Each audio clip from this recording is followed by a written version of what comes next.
How can I become a morning person? I feel it's a key to success. বিকাশক সোধক 47, Ask বিকাশ 47। ৰাতিপুৱা উঠাটো বহুতৰে মতে এটা ভাল অভ্যাস।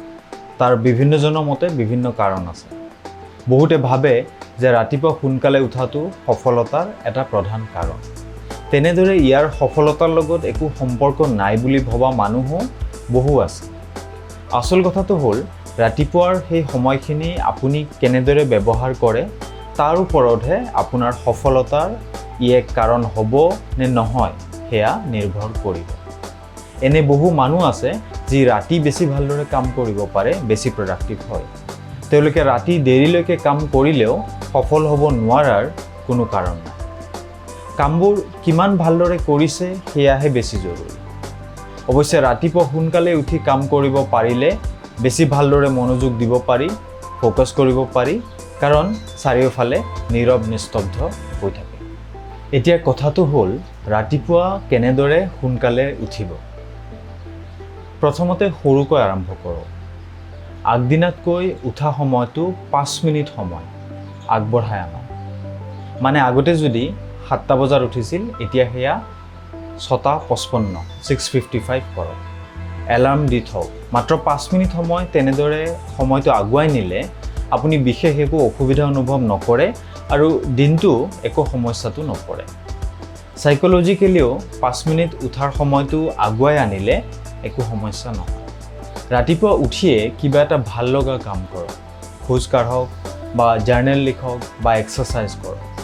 দিনটোৰ সেই ৰাতিপুৱাৰ সময়খিনি কিমান সুন্দৰ সেয়া মন কৰক। যদি আছে ওচৰৰ গছ, পাত, ফুল আদি মন কৰক।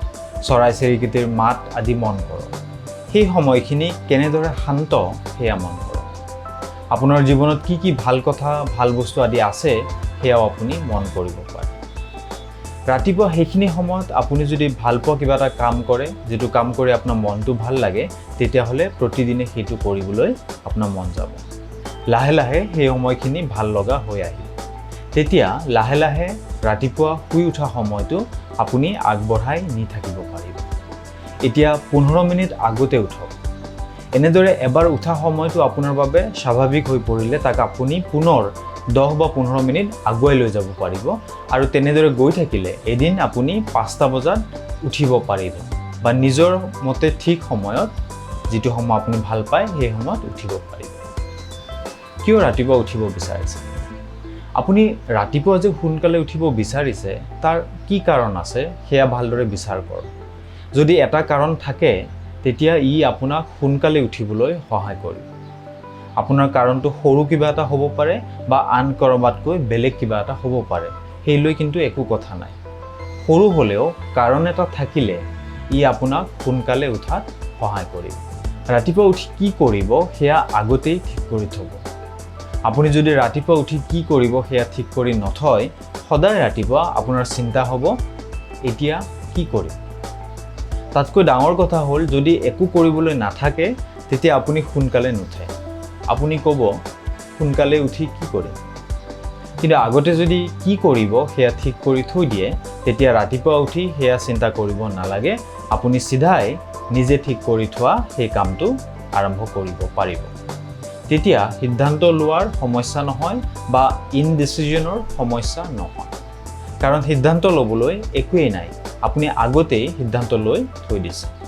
আপুনি যদি পিছদিনা এক্সাৰচাইজ কৰিবলৈ বা জগিং কৰিবলৈ পিন্ধিবলগীয়া কাপোৰ কানি আগদিনা ৰাতি শোৱাৰ আগতে বিচনাৰ ওচৰতে থৈ দিয়ে, ই আপোনাক সোনকালে উঠিবলৈ আৰু ৰাতিপুৱা এক্সাৰচাইজ কৰাৰ দৰে এটা ভাল অভ্যাস গঢ়িবলৈ সহায় কৰিব। শুই উঠিয়েই চকু মেলি সেই কাপোৰ আৰু জোতা আদি দেখিলে আপুনি সেইদিনাৰ উঠা আৰু এক্সাৰচাইজ কৰা দুয়োটা কামেই হোৱাৰ সম্ভাৱনা বেছি হ'ব। তেতিয়া আপুনি আজি নকৰোঁ, কাইলৈ কৰিম এইবুলি কামটো পিছলৈ পেলাই থৈ আকৌ শুই নাথাকে।